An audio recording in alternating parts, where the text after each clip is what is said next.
로마서 11장 17절부터 24절입니다. 또 한 가지 얼마가 꺾였었는데 돌 감람나무인 내가 그들 중에 접붙임이 되어 참 감람나무 뿌리의 진액을 함께 받는 자가 되었은즉 그 가지들을 향하여 자랑하지 말라. 자랑할지라도 내가 뿌리를 보존하는 것이 아니요 뿌리가 너를 보존하는 것이니라. 그러면 내 말이 가지들이 꺾인 것은 나로 접붙임을 받게 하려 함이라 하리니 옳도다. 그들은 믿지 아니함으로 꺾이고 너는 믿음으로 섰느니라. 높은 마음을 품지 말고 도리어 두려워하라. 하나님이 원 가지들도 아끼지 아니하셨은즉 너도 아끼지 아니하시리라. 그러므로 하나님의 인자하심과 준엄하심을 보라. 넘어지는 자들에게는 준엄하심이 있으니 너희가 만일 하나님의 인자하심에 머물러 있으면 그 인자가 너희에게 있으리라. 그렇지 않으면 너도 찍히는 바가 되리라. 그들로 믿지 아니하는데 머무르지 아니하면 접붙임을 받으리니 이는 그들을 접으실 능력이 하나님께 있음이라. 내가 원 돌감람나무에서 찍힘을 받고 본성을 거슬러 좋은 감람나무에 접붙임을 받았으니 원가지인 이 사람들이야 얼마나 더 자기 감람나무에 접붙이심을 받으랴. 아멘. 새벽 성가대 찬양이 있겠습니다.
아멘. 감사합니다. 새벽 성가대가 힘을 내서 찬양을 하니까 우리 힘이 나는 것 같습니다. 힘내세요. 힘내셔서 우리가 또 다시 일어서서 걸어가야 될 줄 믿습니다. 오늘 말씀해 보면은 우리가 돌감람나무 이렇게 얘기하는데 이 돌감람나무인 이방인을 가리키고 있습니다. 17절 말씀 한번 같이 읽어볼까요? 시작. 또한 가지 얼마가 꺾였는데 돌감람나무인 내가 그들 중에 접붙임이 되어 참 감람나무 뿌리의 진액을 함께 받는 자가 되었은즉 이렇게 말씀하고 있습니다. 사도 바울이 로마 교회 교인들을 향해서 이야기하고 있으면서 돌 감람나무인 너희가 이렇게 말씀하고 있는 겁니다. 이 말씀에서 돌 감람나무는 이방인을 가리키고 있는 것이겠죠. 돌 감람나무라는 의미는 우리가 잘 아는 것처럼 뭐 한국 사람은 뭐 돌배도 있고 돌감나무도 있나요? 그거는 모르겠는데 어쩐 돌배가 있지 않습니까?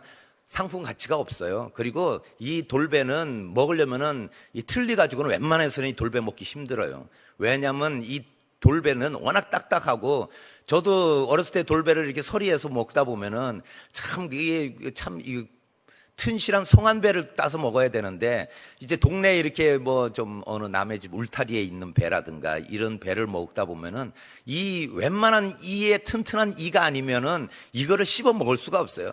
단맛도 별로 안 나요. 그냥 씹다 보면은 이 남는 그 알맹이들이 과육들이 사르르 녹아야 되는데 아주 그냥 뭉태기로 남아가지고 넘기기도 힘들어. 넘기기도 그냥 다 경험하셔서 알잖아요. 저만 먹은 거예요, 그거? 원래 못 먹는 거 알았어요? 나만 먹었구나.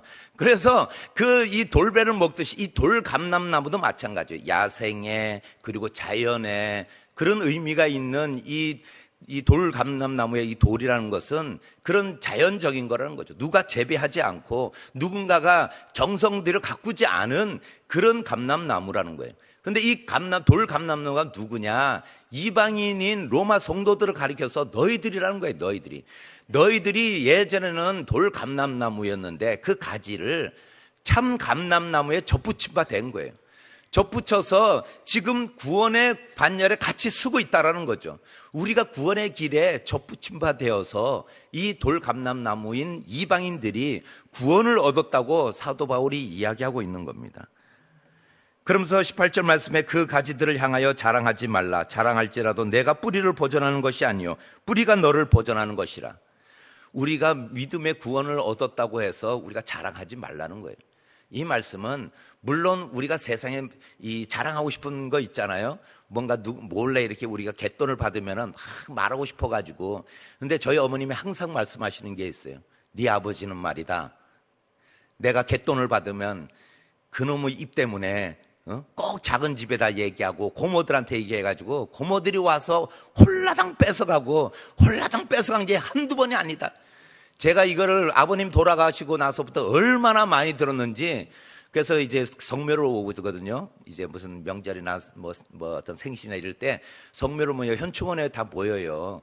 현충원에 모이면은 오늘은 꼭 아버지 얘기 안 하깁니다. 어머니께 이렇게 말씀드리면 그래 알았다. 오늘은 말 안 할 거다. 그리고 이제 산소에 가서 예배드리고 그리고 이제 돌아와서 식당에 가면 그때부터 또 이야기 시작하는 거예요. 막 네 아버지가 말이다. 그러면서 말씀하시면서 뭐냐면은 옛날에 돈을 차곡차곡 모아놓으면은 그냥 네 고모들한테 홀라당 뺏겨, 작은 집에 홀라당 뺏겨. 내가 얼마나 고생했는 줄 아냐 이렇게 얘기하는. 그래서 내가 그때 마음 먹은 게 돈 자랑하는 게 아니구나. 돈 자랑하면은 이렇게 나중에 나도 우리 아내가 네 아버지가 말이다 이럴 때 내 얘기를 얼마나 할까. 그래서 제가 그랬어요. 어머니 하도 그 아버지 얘기를 많이 하시니까는 이제 우리가 아버지 산소에 와서 예배드리고 이제 우리가 추도 예배드리고 이러는 거 아버지가 별로 안 기뻐할 것 같아요. 천국에서 얼마나 귀가 간지럽겠어요. 막 이렇게 말씀을 드리는데 우리가 그런데 오늘 사도 바울은 내가 이 자랑이라는 것에서 유대인인데 그들이 구원받지 못한 유대인들 앞에서 너희들 구원받지 못했잖아. 너희들은 그렇잖아. 이러면서 자랑하지 말라고 말씀하는 겁니다. 우리의 과거를 돌아보라는 거죠. 우리의 과거는 어떠했는가? 너희들도 이방인이었지 않냐? 너희들도 구원을 받을 수 없는 그런 사람들이었는데 은혜 가운데 구원받지 않았냐? 그래서 겸손하라라는 것을 사도 바울이 로마 성도들에게 말씀하는 거예요. 한번 따라해 볼까요? 과거를 잊지 맙시다. 과거를 잊지 맙시다. 과거에 나도 이방인입니다. 예. 뭐 어떤 분은 나는 가각업체 했습니다. 뭐 이럴지도 모르겠는데 우리도 이방인이었다는 것. 은혜라는 거예요. 내 힘으로 한 거 아니에요. 내 힘으로 지금 믿음을 가지게 되고 그리고 이 믿음이라는 것은 외부적인 영향이라는 거예요. 믿음이 내가 스스로 믿어야지 하는 것 같지만 이 믿음은 누군가에 의해서 믿어졌다라는 거예요. 하나님이 우리에게 믿음을 주셨다는 거예요. 그래서 믿음은 은혜이고 믿음은 선물이라는 거예요. 이것을 기억하시는 우리 성도님 되시길 축복드립니다. 두 번째는 겸손히 믿는 이방인을 말씀하고 있습니다. 옳도다 그들은 믿지 아니하였으므로 꾀이고 너는 꺾이고 믿음으로 섰느니라. 높은 마음을 품지 말고 도리어 두려워하라 이렇게 말씀하고 있습니다. 여기서 보면은 맞아, 너희들은 믿었기 때문에 결국은 구원에 이르게 되었다라는 것을 말씀하면서, 그러나 다시 한 번 더 재차 사도 바울이 높은 마음을 품지 말고 도리어 두려워하라 이렇게 말씀하고 있습니다. 여기서 높은 마음이라는 것은 높은 것, 의기양양한 것, 교만함, 자만함 이런 의미가 담겨져 있어요. 교만하지 말라는 거죠. 로마 교회 성도들에 향해서 믿음으로 구원받은 것에 대해서 교만한 마음으로 그 다른 사람을 정죄하지 말라는 겁니다. 우리가 때로는 이 믿음 가지고, 또 때로는 말씀 가지고, 때로는 내가 기도하는 모습 가지고, 때로는 내가 말씀 많이 읽은 것 가지고 교만하고 자만할 때도 있습니다. 이것을 우리는 조금 내려놓고 오히려 주님의 은혜를 구하는 마음, 두려워하는 마음, 주님이 그래도 나를 구원해 주시고 나를 지금까지 인도하신 그 은혜를 생각하며 우리가 겸손해야 된다는 것입니다. 모든 겸손 가운데 계시는 우리 옛들 성도님 되시기를 축복드립니다.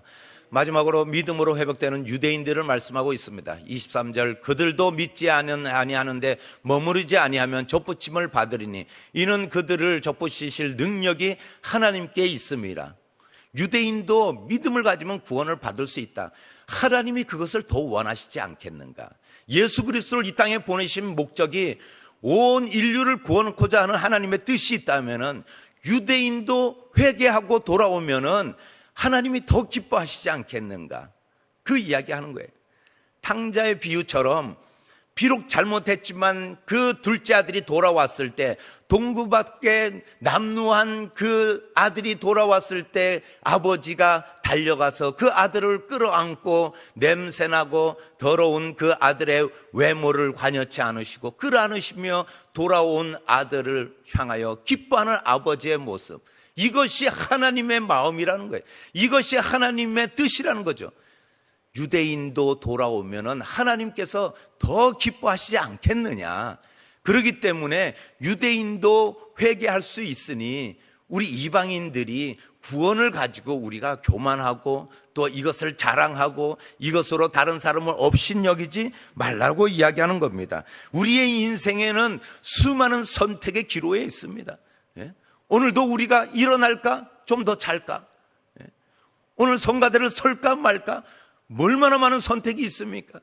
저도 오늘 그냥 일어나가지고 양치를 할까 말까? 이거는 아닌 것 같은데.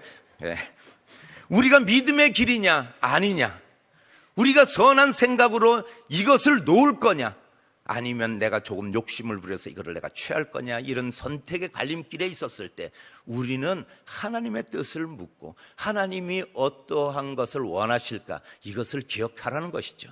하나님께서 원하는 것을 우리가 기억하고 늘 그것을 물을 때, 우리가 항상 그래서 어떤 것을 할 때 하나님 이 마음 가운데 순간순간 그런 기도할 때 하나님께서는 지혜를 주시더라고요. 어느 때는 제가 이건 당연하지 하는 것을 우리가 선택할 때 그것을 저는, 그런데 주님 이것을 선택하려고 합니다, 이렇게 순간 기도할 때 하나님께서 놔라 이렇게 말씀하실 때도 있어요. 그때 놓으면은 더 큰 것이 뒤에 있더라고요. 더 큰 것이 이쪽에 있더라고요. 이런 경험이 많아요. 그것을 우리가 깨달아야 돼요. 작은 것에 연연하다 보면은 우리가 내 뜻으로 선택한 것에서 더 크고 그리고 더 큰 은혜를 놓칠 때가 많더라는 거예요. 오늘 우리가 매일매일 기도하며 주님의 음성에 귀를 기울여야 됩니다. 우리가 깨어 기도하는 것이 왜 그렇습니까? 오늘 하루도 하나님께서 인도하시고 하나님께서 우리에게 걸음걸음 함께 하시는 그 하나님과 동행하기 위해서는 기도가 필요하다는 거예요. 영적 호흡인 기도가 없으면은 매일 호흡하기가 힘들고 호흡하기에 급급하고 호흡하다 보면은 우리가 하나님의 뜻이 무엇인지 놓칠 때가 많다는 거예요. 꼭 기억하시고 우리가 늘 깨어 기도하며, 그리고 하나님께 늘 우리가 하나님이 기뻐하시며 하나님의 능력을 구하는 우리 모든 옛들 성도님들 되시기를 예수님의 이름으로 축복드립니다. 예수님의 이름으로 축복드립니다. 기도하시겠습니다.